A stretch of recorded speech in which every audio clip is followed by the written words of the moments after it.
زندگی کو دوام نہیں ہے۔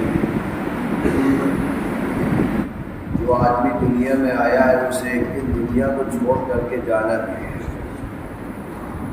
اور اس میں کسی کا کوئی اختلاف بھی نہیں ہے۔ لوگ اللہ کی ذات پر اگرچہ ایمان نہیں رکھتے لیکن موت جیسی حقیقت کا کوئی انکار نہیں کرتا۔ اسی طرح اللہ تعالیٰ قرآن کریم میں فرماتا ہے کہ جس طرح انسانوں کی حقیقت ہے اسی طریقے سے اس دنیا کی بھی حقیقت ہے۔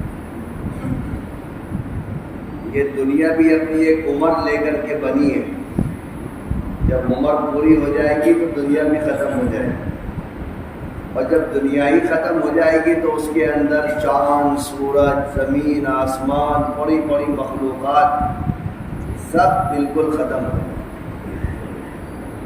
اللہ تعالیٰ سورہ فاتحہ میں کہتا ہے مالک یوم الدین، وہ اللہ جو یوم جزا کا مالک ہے۔ یوم جزا کسے کہتے ہیں؟ وہ قیامت کا دن ہے جس میں انسانوں کو ان کے دنیاوی اعمال کا حساب دینا ہوگا۔ اللہ تعالیٰ کی عدالت لگے گی، یہ جو فرشتے ہیں یہ سارے کھڑے ہو کر کے پورا رجسٹر کھولیں گے، کس آدمی نے کہاں پر کون سا نیک کام کیا اور کس آدمی نے کہاں پر کون سا برا کام کیا، وہ سارا یہ فرشتے اپنی ڈائری میں نوٹ کر رہے ہیں۔ اللہ تعالیٰ قرآن میں کہتا ہے کہ بھئی یہ دنیا تو ختم ہونی ہے۔ اللہ نے احسان یہ کیا ہمارے اور آپ کے اوپر، اللہ نے دنیا کے ختم ہونے کے وقت کی کچھ علامات بیان کی، جن کو علامات قیامت کہا جاتا ہے۔ جیسے بادل آ جاتے ہیں، ٹھنڈی ہوائیں چلتی ہیں، تو وہ علامت ہوتی ہے کہ اب کچھ دیر کے بعد بارش ہونے والی ہے۔ کبھی کبھی انسان کو ایسی تکلیف ہوتی ہے، عمر کے اس مرحلے میں پہنچ جاتا ہے کہ ڈاکٹر اس کو چیک کرنے کے بعد اس کے بیٹے سے کہتا ہے کہ آپ اپنے باپ کو ہاسپٹل سے گھر لے جاؤ، اس کی سیوا کرو، جتنے دن یہ زندہ رہ جائے ٹھیک ہے، اب اس کے بچنے کے چانسز کم ہیں کیونکہ جسم کی ہر چیز کام کرنا بند کر چکی۔ تو وہ ڈاکٹر بتاتا ہے علامات کو دیکھ کر کے کہ اب آدمی یہ سروائیو نہیں کر سکتا ہے بہت زیادہ۔ اسی طریقے سے اللہ تعالیٰ نے جناب رسول اللہ صلی اللہ علیہ وسلم کے ذریعے سے دنیا کے ختم ہونے کے وقت کی کچھ علامات بیان کی، جن کو علامات قیامت کہا جاتا ہے۔ احادیث مبارکہ میں بڑا لمبا چوڑا ابواب محدثین علامات قیامت کے بارے میں قائم فرماتے ہیں، اور علامات اسی لیے بتائی جاتی ہیں کہ قوم ذرا جاگ جائے، بیدار ہو جائے، اس کے دماغ میں یہ بات آ جائے کہ اب بہت زیادہ دنوں کی زندگی اس دنیا کی نہیں ہے۔ اللہ تعالیٰ بتا رہا ہے کہ ہم دنیا کو ختم کر کے حساب کے دن کو قائم کرنے جا رہے ہیں۔ علامات کو بتانے کا مطلب یہ ہے کہ ہم اور آپ تیاری کریں، متنبع ہو جائیں، ہائی الرٹ پہ چلے جائیں۔ جیسے آگ لگتی ہے کہیں کہیں تو الارم بجتا ہے، فائر کی کاریں آ جاتی ہیں، کیوں؟ تاکہ نقصان کم سے کم ہو، اس کو یقینی بنایا جا سکے۔ اسی لیے احادیث میں علامات قیامت بیان کی، اور وہ علامات تین طرح کی ہیں۔ ایک علامات بعیدہ، جیسے جناب رسول اللہ صلی اللہ علیہ وسلم کا نبی بنا کر کے ظاہر فرمانا، یہ بھی علامات قیامت میں سے ایک علامت ہے۔ حضور نے فرمایا بعثت انا والساعۃ کہاتین، یہ دو انگلیوں کے درمیان میں کتنا فرق ہے؟ فرمایا کہ میرے اور قیامت کے درمیان میں صرف اتنا فرق ہے جتنا ان دو انگلیوں کے درمیان میں فرق ہے۔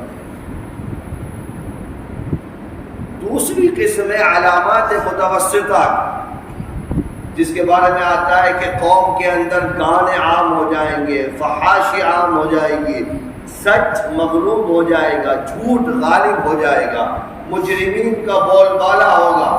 وَأَن تَرَى الْحُفَاةَ الْعُرَاةَ الْعَالَةَ رِعَاءَ الشَّاءِ يَتَطَاوَلُونَ فِي الْبُنْيَانِ، سماج کے ذلیل ترین لوگ، جھوٹے مکار، سماج کے اعلیٰ ترین عہدوں پر بیٹھے ہوئے، جن کے ہاتھ، جن کے دامن، جن کے کپڑے انسانوں کے خون سے لال ہوں گے، وہ کرسی اقتدار پر بیٹھ کر کے انصاف بانٹنے کا اعلان کر رہے ہیں۔ آپ قاتل سے انصاف کی امید کر سکتے ہو؟ یہ سب علامات متوسطہ ہیں، یہ سب ہوگا، اور یہ تو پتہ نہیں کتنے 100 سال سے چل رہا۔ تیسری علامات ہے جو بالکل ہائی الرٹ ہے کہ بھائی اب اس کے بعد کوئی چانس نہیں ہے، اب یہ مان کے چلو کہ اس کے بعد دنیا ختم ہونے ہی والی ہے۔ ان کو علامات قریبہ کہا جاتا ہے، جو بالکل قیامت سے قریب ظاہر ہو۔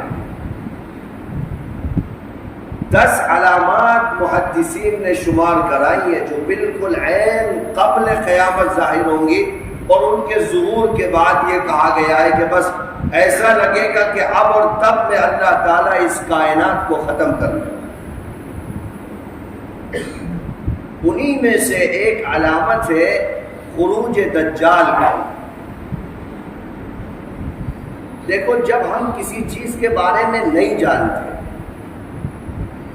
یا ہم جاننے کی کوشش نہیں کرتے اور پھر وہ چیز اچانک آ جائے تو پھر ہمیں ٹائم نہیں ملتا کہ ہم اپنے آپ کو اس کے فتنے سے محفوظ کر سکیں، کیونکہ ہم نے جانا ہی نہیں اس کے بارے میں، ہم نے پڑھا ہی نہیں۔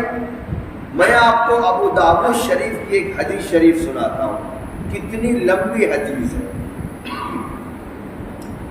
جناب رسول اللہ صلی اللہ علیہ وسلم نے فرمایا کہ آدم سے لے کر قیامت تک اللہ تعالیٰ نے اس دنیا میں دجال سے بڑے فتنے کو پیدا نہیں فرمایا۔ ذرا غور سے سنیے گا، یہ بھی دین ہے جو میں بتا رہا ہوں، نماز، زکوٰۃ، روزہ، حج ہی دین نہیں ہے۔ فرمایا کہ آدم سے لے کر قیامت تک، قیامت کے قائم ہونے تک اللہ نے اس دنیا میں دجال سے بڑا فتنہ پیدا نہیں کیا، اور آدم سے لے کر جناب رسول اللہ صلی اللہ علیہ وسلم تک جتنے انبیاء آئے ہیں، جن کو ہم کہتے ہیں کہ کم و بیش 1,24,000 انبیاء اللہ نے دنیا میں بھیجے ہیں، یعنی میسنجر آف گاڈ، ان تمام کے تمام نے اپنی امت کو دجال کے فتنے سے ڈرایا۔ ہر نبی نے اپنی امت سے کہا ہے کہ بھائی اس ٹائپ کا ایک فتنہ آئے گا، بچ کر کے رہنا، ایمان کو بچا کر کے رہنا۔ یعنی 1,24,000 انبیاء اس فتنے سے اپنی امت کو ڈرا چکے ہیں۔ اس کے بعد اللہ کے رسول صلی اللہ علیہ وسلم فرماتے ہیں کہ میں آخری نبی ہوں اور تم آخری امت ہو، میرے بعد کوئی نبی نہیں آئے گا اور تمہاری امت کے بعد کوئی امت نہیں آئے گی، چونکہ امت کے لیے تو نبی کا ہونا ضروری ہے نا، جب نبی نہیں آئے گا تو نئی امت کہاں سے ہوگی۔ میں بھی تمہیں اس فتنے سے ڈراتا ہوں، لیکن چونکہ میں آخری نبی ہوں اور تم سب سے بہترین امت ہو، تو میں تمہارے سامنے اس فتنے کی علامات بھی بیان کرتا ہوں جو علامات کسی نبی نے اپنی امت کے سامنے بیان نہیں۔ اور پھر فرمایا کہ اگر وہ میرے دور میں نکلے گا تو ساری امت کی طرف سے میں اس سے مقابلہ کروں، اور اگر اس دنیا سے میرے جانے کے بعد آئے گا تو ہر شخص کو اپنے ایمان کو بنیاد بناتے ہوئے اپنی ذات کو اس کے فتنے سے محفوظ رکھتا ہو۔ اب یہ سب کی انڈیویجولی رسپانسبلٹی ہے. میرے جیتے جی آئے گا تو میں پوری قوم کی طرف سے لڑوں گا، لیکن اس دنیا سے میرے پردہ فرمانے کے بعد آئے گا تو ہر مسلمان پر لازم ہوگا کہ وہ خود اپنی حفاظت کر سکے. اس کے بعد پھر فرماتے ہیں اسی حدیث شریف میں کہ لوگوں جب وہ آئے گا تو سب سے پہلے نبوت کا دعویٰ کرے گا، کہے گا میں نبی ہوں. تو تم لوگ کہنا کہ صاحب ہم نے تو قرآن میں پڑھا ہے کہ حضور کے بعد کوئی نبی نہیں آئے گا، تو کہاں سے نبی آ گیا؟ اس کے بعد وہ یہ کہے گا کہ میں خدا ہوں. پہلے نبوت کا دعویٰ کرے گا اور کچھ دنوں کے بعد نبوت کو چھوڑ کر کے خدائی کا دعویٰ کرے گا.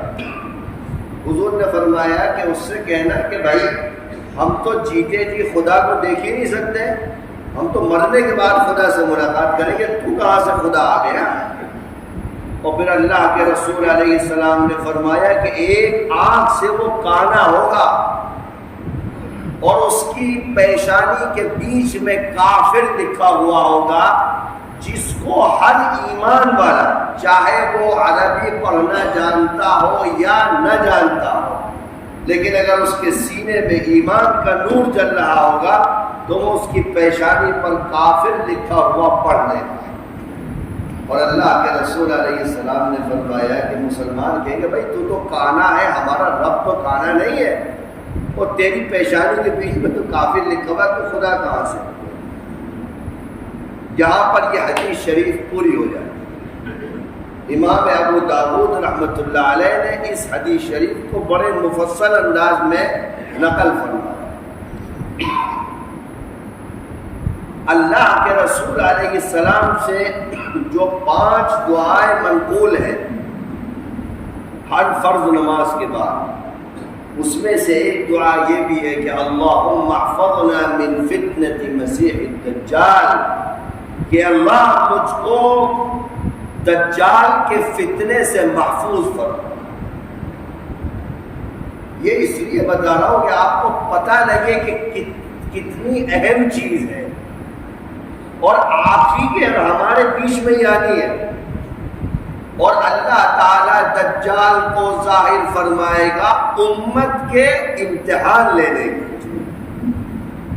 اللہ فرماتا ہے افحسبتم انما خلقناکم عبثا، کیا تم یہ سمجھتے ہو کہ تم سب کو بیکار پیدا کیا گیا؟ الف لام میم احسب الناس ان يتركوا ان يقولوا آمنا وهم لا يفتنون، کیا صرف ایمان کا دعویٰ کرنے سے کام پورا ہو جائے گا؟ نہیں، آپ کو دنیا میں آزمایا بھی ہے تاکہ پتہ تو چلے ایمان کتنا مضبوط ہے. ایک ظالم حاکم کی وجہ سے، کچھ پولیٹیکل پریشر کی وجہ سے، کچھ پارلیمنٹ اسٹیٹ اور نیشنل لیول پر ایک اینٹی مسلم پولیٹکس کی وجہ سے اگر آپ چوراہے پر کھڑے ہو کر کے اپنا ایمان بیچ دیتے ہو، اللہ تعالیٰ کہتا ہے کہ ہمیں ایسے ایمان کی ضرورت نہیں ہے. ہمیں اس ایمان کی ضرورت ہے جو جان پر تو سمجھوتا کر لے لیکن اللہ کی ذات پر کوئی آدمی سمجھوتا نہ کرے. یہ ایک لمبی حدیث شریف ہے جو دجال کے بارے میں اللہ کے رسول علیہ السلام امت کو متنبہ فرمایا. اب دیکھو 2-3 چیزیں آپ سمجھو پریکٹیکلی. میں نے جو احادیث کو پڑھا ہے مجھے ایسا لگتا ہے کہ ہم شاید 80 سے 90% اس دور کو کراس کر چکے ہیں کہ جس دور میں دجال کا خروج ہوگا. شاید ہماری زندگی میں ہو جائے یا ہو سکتا ہے کہ ہماری آپ کی اولاد کی زندگی میں. اللہ تعالیٰ اسے کچھ پاورز دے گا. امتحان تو اسی وقت ہوگا نا. اسے اللہ تعالیٰ بے پناہ طاقت دے گا. زمین پر، غلے پر، ہواؤں پر، بادلوں پر، بارش پر، پانی پر، غذا پر، سب پر اس کی حکومت طاقت ہو. ایک مخصوص ٹائم پیریڈ کے لیے ہو، بہت زیادہ نہیں ہو۔ جناب رسول اللہ صلی اللہ علیہ وسلم فرماتے ہیں کہ وہ عراق اور ایران کے درمیانی راستوں پر نمودار ہوگا، اور جب وہ آئے گا تو 70,000 یہودی اس کی خدائی پر اور اس کی نبوت کے دعوے پر ایمان لیں۔ دیکھو لانچ کیا جاتا ہے، آپ سمجھو پوری دنیا میں جیسے 2014 میں ایک شخص کو لانچ کیا گیا اس ملک کے، یہ کہا گیا کہ ایک ایسی طاقت 2014 میں ملک کے اندر آنے والی ہے کہ جتنی بھی آپ کی پریشانیاں ہیں سب ختم ہو جائیں گی، آپ کے اکاؤنٹ میں بھی پیسہ آ جائے گا، آپ کو نوکریاں بھی مل جائیں گی، آپ کا کسانوں کے سارے قرضے بھی معاف ہو جائیں گے۔ یعنی ایک ماحول بنایا جاتا ہے، اور اس کے بعد پھر ایک لانچنگ ہوتی ہے بہت غضب کی، سارا ملک ہل کے رہ جاتا ہے کہ ہاں بھائی کچھ ہونے والا ہے۔ پوری دنیا میں اسی طریقے کا ایک ماحول بنایا جائے، لوگ پریشان ہو جائیں گے، جنگیں چھڑ جائیں گی، اکنومیکل کرائسس آ جائے گا دنیا کے اندر، جتنے مڈل کلاس بزنس والے سب اجڑ جائیں گے، سڑک پہ کھڑے ہو جائیں گے، چند لوگ ہوں گے جن کے پاس دولت کے خزانے ہوں گے، اس ظلم میں، انیائے میں، اتیاچار میں، بربادی کے بیچ میں ساری دنیا میں ٹیکنالوجی کے مادھیم سے یہ اعلان کیا جائے گا کہ ہاں ایک مسیحا آنے والا ہے جو کچھ وقت کے اندر ساری دنیا کے اندر انصاف پیدا کرے، ساری دنیا کے اندر امن و امان لاگو ہو جائے، پھر اس فتنے کو پروجیکٹ کیا جائے۔ آج کل تو ساری دنیا اس کے اندر ہے نا، ایک باپ کو پتہ ہی نہیں ہے اس کی بیٹی کیا کر رہی ہے، پوری دنیا اس کے اندر ہے، اس سے بڑا فتنہ بھی کوئی نہیں۔ کیا آپ چھوڑیے، لوگ پہلے ٹی وی دیکھا کرتے تھے، پتہ نہیں کیا کیا، آج تو اس میں وہ سب کچھ ہے جو آپ کسی ٹی وی میں کسی اور چیز میں تصور ہی نہیں کر سکتے، اتنی فاسٹ دنیا ہو گئی۔ اللہ کے رسول صلی اللہ علیہ وسلم فرماتے ہیں احادیث کے اندر کہ جب وہ دنیا میں آئے گا تو اس کے پاس میں ایک ہاتھ میں روٹی کا پہاڑ ہوگا اور ایک ہاتھ میں پانی کا۔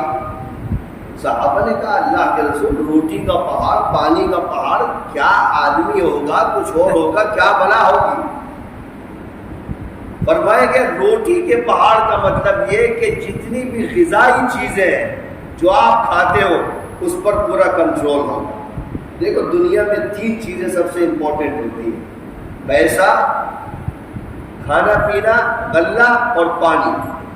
آپ دیکھو جو لوگ دجال کی آمد کا انتظار کر رہے ہیں، چاہے وہ فری میسن والے، انہوں نے ایک مذہب کو وجود میں دیا، ایک کلچر کو وجود دیا ہے، ایک نظریے کو وجود دیا ہے، ایک آئیڈیالوجی کو پیدا کیا ہے، اور ساری دنیا کے اندر اپنے نظام کو لاگو کر دیا ہے۔ ہر ملک کے اندر یونائٹڈ نیشن کے ذریعے سے پالیسیز کو زمین پر اتار دیا گیا۔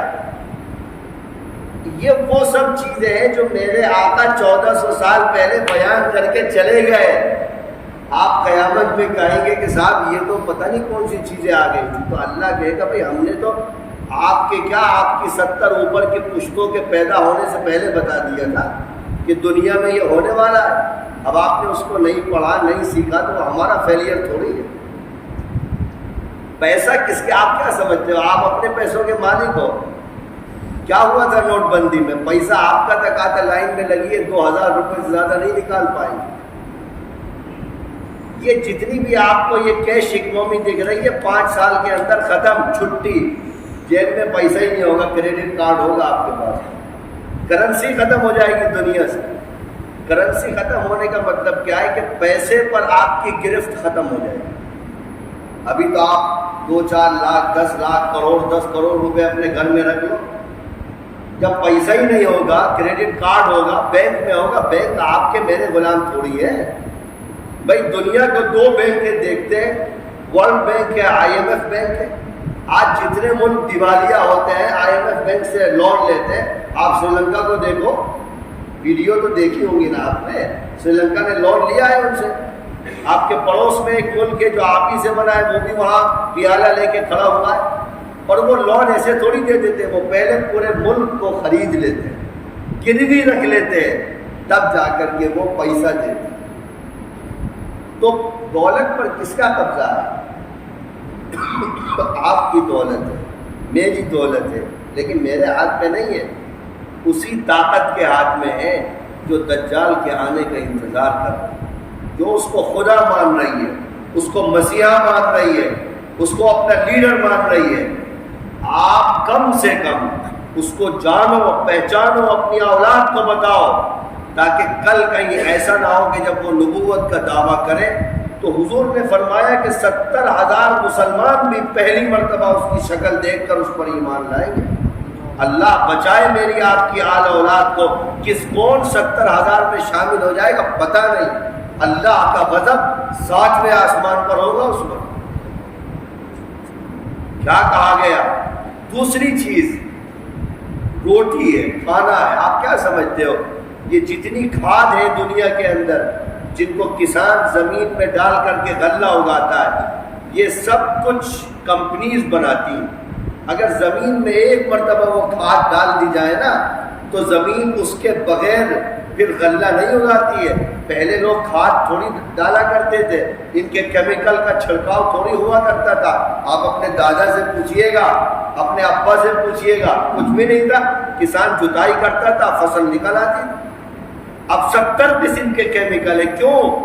آپ کی قدرتی زمین کو معذور بنا دیا گیا۔ کیوں؟ ہم جس دن وہ کیمیکل بند کر دیں گے، آپ میں طاقت نہیں ہے، حیثیت نہیں ہے آپ کی، آپ ایک بوری بھی غلہ زمین سے پیدا کر سکتے، کسی کی کوئی اوقات نہیں۔ یہ ہو چکا ہے صاحب، میں کوئی راکٹ سائنس نہیں بتا رہا ہوں، یہ سب کچھ ہو، میں نے بولا نا 90% علامات ثابت ہو چکی ہیں، 10% ہے بس، وہ 10% کبھی بھی ہو سکتی ہیں۔ آپ یورپ میں چلے جاؤ، فاسٹ فوڈ ہے، اصلی غذائیں جو ہے، ہم لوگ کتنی اصلی غذائیں کھا رہے ہیں، سبزی میں وہ انجیکشن دے دیتے ہیں، وہ دودھ میں پانی کی کہانی ختم کر کے انہوں نے بھینسی کو انجیکشن لگا دیا، ختم چھوٹ۔ وہ اس میں محنت کرنی پڑتی ہے نا پانی ڈالنے میں، وہ ایک انجیکشن لگا دیتے ہیں، وہ اس کا دودھ اچھا خاصا نکل جاتا ہے۔ پہلے ہم نے کیا کیا ہے کہ قدرت جو تھی، فطرت اور قدرت کو ختم کر دیا ہے، اور ٹیکنالوجی کے نام پر، نئی نئی اسکیموں کے نام پر ہم نے ایسی چیزیں پیدا کر دی ہیں کہ اب ہم اس طاقت کے محتاج بن گئے، اس طاقت کے بغیر آپ کچھ نہیں کر سکتے۔ اور تیسری قسم ہے پانی کی، میں نے بہت ہلکے بیان کیا، بہت مختصر میں، چونکہ میں بولوں گا تو پھر بہت دیر ہو جائے گی۔ تیسری قسم ہے پانی کی۔ آپ سے کہا گیا صاحب وہ زمین کا پانی مت پیجیے گا، اس میں تو جراثیم ہوتے ہیں، آپ کو فلٹر والا پانی پینا ہے، بسلری کا پانی پینا ہے، مشینوں کا نکلا ہوا پانی پینا ہے۔ اس پانی کے اندر جو کیمیکل ملاتے ہیں وہ بھی تو وہی کیمیکل ملا رہے ہیں جو وہاں سے طے ہو رہا ہے، اسرائیل سے طے ہو رہا ہے، امریکہ سے طے ہو رہا ہے۔ وہ ایک چیز پروجیکٹ کرتے، دنیا پاگل اور دیوانی ہو کر کے اس کے پیچھے بھاگ جاتی۔ ڈیم بنا دیے گئے، کیوں؟ کسی وقت بھی آپ کسی بھی ملک کے پانی کو روک سکتے ہیں۔ یہ تین چیزیں ہیں کسی بھی انسان کے جینے کے لیے سب سے زیادہ ضروری ہیں، اور یہ تینوں چیزیں میرے اور آپ کے قبضے سے باہر ہو گئی ہیں، نہیں ہوئے ہوئے بھی کئی سال گزر گئے۔ آج کوئی بھی ملک ان کی پالیسی کے خلاف جائے، بائیکاٹ کر دیتے ہیں، ٹیکسز لگا دیتے ہیں، ملک دیوالیہ ہو جاتا ہے، غذائیں ختم ہو جاتی ہیں، پانی ختم ہو جاتا ہے، اکنومی ختم کر دیتے ہیں، جس آدمی کو چاہے اس کے بینک سیز کر دیتے ہیں، اکاؤنٹ سیز کر دیتے ہیں، کروڑوں روپیہ اس کا بینک میں جمع کر کے چوراہے پہ کھڑا کر دیتے ہیں۔ پیسہ آپ کا ہے، خون پسینے سے آپ نے کمایا ہے، لیکن آپ ہی اپنے پیسے کے مالک نہیں۔ وہ بھٹے والا لگاتا ہے نا ٹھیلا، وہ بھی لگاتا ہے کہ بھیا اس میں سے آپ ہمیں آن لائن پیمنٹ کر سکتے ہیں۔ اور یہ تو ہم لوگ بہت پیچھے ہیں، یورپ میں چلے جاؤ تو وہ لکھا رہتا ہے کہ صاحب وہ کیش ہم لیں گے ہی نہیں، آپ کارڈ کے ذریعے سے پیمنٹ کریے. کیوں؟ آپ کو مجبور، محتاج، لاچار بنا دینا. اور اللہ کے رسول صلی اللہ علیہ وسلم نے امت کو بتایا تھا اور یہ کہہ کر بتایا تھا کہ میں آخری نبی ہوں، تم آخری امت ہو، اس لیے علامات بتا رہا ہوں. کسی اور نبی نے اپنی امت کو علامات نہیں بتائی. اس لیے اس کو سمجھو، یہ بھی دین ہے. آج کے دور میں نماز سے بڑا دین ہے. یہ پتہ ہی نہیں چلے گا ایمان کب خرید لیا جائے. اس پر اور 2-3 دن آگے بات کریں گے. اللہ تعالی ہم سب کو اس فتنے سے محفوظ رکھے. وآخر دعوانا الحمدللہ.